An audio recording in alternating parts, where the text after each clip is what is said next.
नमस्कार दोस्तों, स्वागत है आपका अपने YouTube चैनल आपके गुरुजी में। वापस आ गए हैं हम वर्ब के टॉपिक पर। तो वीडियो लेट आ रही है, उसका कारण ये था कि कुछ दिनों से जीके की वीडियोस भी प्रिपेयर हो रही हैं, तो वो भी साथ में आ जाएंगी इसके बाद। तो वर्ब के अंदर हमने मार्जिनल वर्ब के पढ़ी थी, जिसमें मैंने आपको नीड और डेयर के बारे में बताया था। ठीक है, तो नीड और डेयर के यूज के बारे में मैंने आपको बताया था और वो हमारा टॉपिक पूरा हो चुका था। उसके बाद में कुछ मुख्य पार्ट है। वो मुख्य पार्ट किसके हैं? वो है मॉडल वर्ब के। तो यूज ऑफ मॉडल वर्ब या use of model auxiliary verb. ठीक है, इसके तीन मुख्य पार्ट है। यूज तो आगे आपको पता चलेगा कि कैन कुड का कहां होता है, शुड का यूज कहां करेंगे, वुड का यूज कहां करेंगे। लेकिन सबसे पहले हमें ये पता होना चाहिए कि हम यूज इनका कहां करते हैं, किस रूप में करते हैं, उस चीज का हमें नॉलेज होना बहुत जरूरी है। तो सबसे पहले ऑक्सिलरी वर्ब के कुछ मुख्य बिंदु। तो सबसे नीचे जो ये 3 पॉइंट दिए हुए हैं, इन पॉइंट के ऊपर फुल्ली डिपेंडेंट है ये। तो सबसे पहले देखो, मॉडल ऑक्सिलरी वर्ब का use as a helping verb होगा। जैसे मैंने पहले भी आपको कुछ वाक्यों में बताया था कि हम जैसे कुछ एग्जांपल लिखते हैं, ही इज सिंगिंग सॉन्ग, ये वाक्य है। इसके अंदर इज जो है वो हेल्पिंग वर्ब है और सिंगिंग जो है वो मैन वर्ब है। ठीक है, उसी प्रकार से अगर मैं यहाँ पे एक वाक्य लिख देता हूं, क्या लिखा हमने? जैसे he can lift 100 kg weight. अब यहां पे जो कैन है वो क्या है? हेल्पिंग वर्ब है। लिफ्ट है वो मैन वर्ब है। ठीक है ना। तो मॉडल कोई भी हो, उसका यूज कैसे करेंगे हम? एज ए हेल्पिंग वर्ब करेंगे सदैव। ठीक है।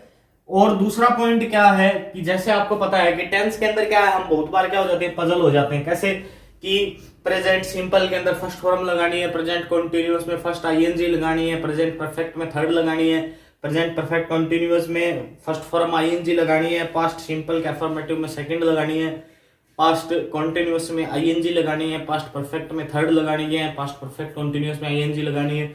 ठीक है, इसी प्रकार से फ्यूचर में। तो वहां पे हम पजल हो जाते हैं। लेकिन मॉडल ऑक्सिलरी में आपको क्या है, पजल नहीं होना है। यहां पर सदैव क्या आएगी? वर्ब की फर्स्ट फॉर्म ही आएगी। उसके बाद आउट तथा यूज्ड के बाद टू प्लस वर्ब की फर्स्ट फॉर्म का यूज होगा। कैसे? We out. ठीक है, वी आउट के बाद टू प्लस वर्ब की फर्स्ट फॉर्म का यूज होगा। तो we ought to respect, to आ गया, प्लस में वर्ब की फर्स्ट फॉर्म आ गई, तो we ought to respect our parents, ये वाक्य हो गया पूरा। उसके बाद में ही यूज्ड के बाद में to come, two plus verb की first form, to come late. इस प्रकार से ये क्या हो गए हमारे मॉडल ऑक्सिलरी वर्ब के, क्या हो गए? मॉडल ऑक्सिलरी वर्ब के हमारे हो गए यूज। ठीक है, अब हम इसके बाद देखेंगे कि इनका यूज करना कैसे है हमें। जैसे कैन होगा, उसका यूज कहां होगा, कुड का यूज कहां होगा, वो हम पढ़ेंगे आगे। ठीक है, तो जैसा कि हमने देखा कि मॉडल के यूज कैसे और कहां करने हैं, वो सब तो मैंने आपको बता दिया। अब उसके बाद में हम आते हैं मॉडल के यूज कहां पर करने हैं। ठीक है, तो सबसे पहले हम कैन और कुड का यूज देखेंगे। तो डियर स्टूडेंट्स, कैन और जो कुड है, उन दोनों के अंदर एक समांतर यूज है। वो कौन सा है? देखो, कैन और कुड, इसको आप रट लो। एक इसका समांतर यूज क्या है? वो है प्रेजेंट और पास्ट। ठीक है ना, ये यूज आप ही रट लो चाहे कि कैन का प्रेजेंट में होगा और कुड का पास्ट में होगा। ठीक है, जो पहला यूज है जिसके बारे में हम बात कर रहे हैं वो इसी के ऊपर है। देखो, कैन का यूज पावर, मतलब शक्ति को डिफाइन करने के लिए, एबिलिटी योग्यता को डिफाइन करने के लिए, कैपेसिटी हमारी क्षमता को डिफाइन करने के लिए, हमारे अंदर जो सामर्थ्य है उसको डिफाइन करने के लिए इसका यूज हम करते हैं। कुड का use past ability, past power, past capacity. ठीक है, जो कैन का यूज हम कर रहे थे वो यूज होगा, लेकिन ये पास्ट में होगा और कैन का प्रेजेंट में होगा।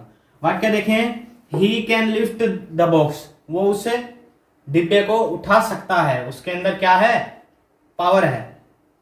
I could not come yesterday, मैं कल नहीं आ पाऊंगा, ये मैं कल नहीं आ सकता था। तो इसके अंदर जो कुड है वो किसके लिए यूज हो रहा है, पास्ट के लिए, यस्टरडे बीता हुआ कल। रूल सेकंड, कैन का यूज परमिशन, अनुमति के लिए भी यूज होता है ना, जैसे हम मे के अंदर करते हैं वैसे इसके अंदर भी परमिशन के लिए कैन का यूज होता है। जैसे एग्जांपल दिया हुआ है, यू कैन गो नाउ, तुम अब जा सकते हो, इस प्रकार से। ठीक है, तो चलिए आगे और यूज पढ़ते हैं इनके। तो स्टूडेंट्स आगे कैन का यूज समझते हैं। तो रूल नंबर 3, कैन का यूज थ्योरेटिकल पॉसिबिलिटी, मतलब सैद्धांतिक संभावना होती है। सैद्धांतिक संभावना को कैसे व्यक्त कर सकते हैं हम, मतलब जिसके अंदर क्या होते हैं, लगभग चांस होते हैं। ठीक है, तो everyone can make a mistake, कि प्रत्येक व्यक्ति क्या है, एक गलती तो कर ही देता है। चौथा यूज, कुड का use remote possibility, remote possibility होता है बहुत क्षीण संभावना, कम संभावना जिसमें होती है। जैसे there could be a bomb under your seat, तुम्हारी सीट के नीचे क्या हो सकता है, बम हो सकता है।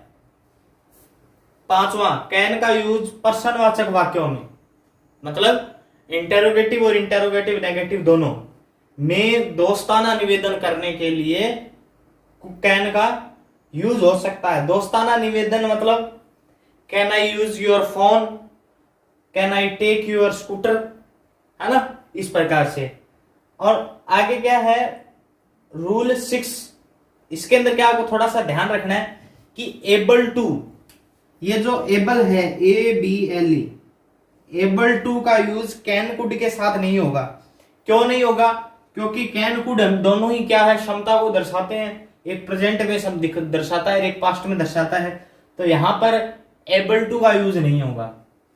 आई can not be able to come tomorrow, ये वाक्य गलत है, क्योंकि यहां पे क्या हो गया, कैन के साथ एबल का यूज हो गया, इसलिए वाक्य गलत है। आई कैन नॉट कम टुमारो, ये वाक्य सही है। अगर हमें एबल का वाक्य बनाना है तो वो कैसे बनेगा, I will not be able to come tomorrow. अब ये वाक्य सही कैसे हुआ, ये वाक्य सही इसलिए हुआ क्योंकि यहां पर क्या नहीं है, यहां पर कैन और कुड नहीं है, इसलिए यहां पर क्या आ जाएगा, एबल टू आ जाएगा। कैन कुड में कभी भी एबल टू का यूज नहीं होगा। तो प्रिय विद्यार्थियों, ये यहां पर कैन और कुड का यूज क्या होता है, खत्म होता है। इसके बाद में अपन आगे मे माइट के यूज पढ़ेंगे। अब जो हमारे आगे आने वाली वीडियो वो नेक्स्ट 1-2 दिन के अंदर अपलोड कर दी जाएगी। तो जैसा कि आप वीडियो को सपोर्ट करते आ रहे हैं वैसे ही सपोर्ट करते रहें, ताकि हम वीडियो आपके लिए बनाते रहें। तो आज के लिए इतना ही, मिलते हैं अगली और बेहतरीन वीडियो के साथ। धन्यवाद।